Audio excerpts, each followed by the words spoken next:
Does DLSS work in VR? Short answer, yes, but not with frame gen. DLSS regular works, DLSS frame generation does not work. Long answer. So what DLSS does is it upscales and increases your performance of games, and this works in VR for games that support it. So some VR games that support DLSS natively is Kayak VR Mirage, Hubris, No Man's Sky, a few more, and some also support FSR natively, like Blade and Sorcery and Elite Dangerous.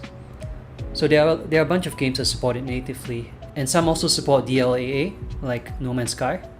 And of course, flat screen games that have UEVR mod or another VR mod, like Luke Ross. All this support DLSS and FSR if the game has it.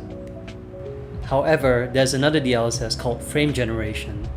And frame generation does not work in VR, according to some very smart people that are way smarter than me, like Matthew and Bucha. He did a whole case study on it.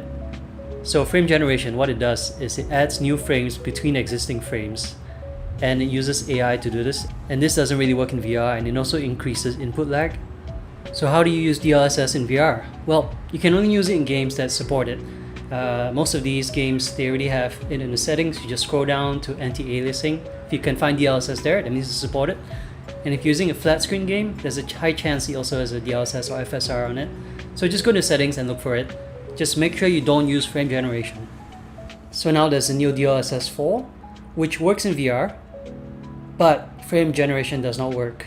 You can also use a free app called DLSS Swapper that lets you change the DLSS for games. So let's say you want to increase this game to the latest DLSS 4, just press on the latest version and press swap. Then your game, voila, uses the latest DLSS. You want to change it back, just press reset. Easy! VR also has its own form of performance improvement.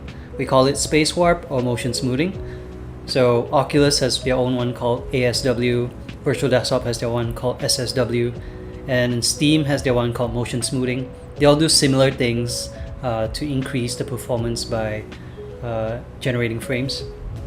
To summarize, regular DLSS works in VR, but frame generation DLSS does not work in VR as of now.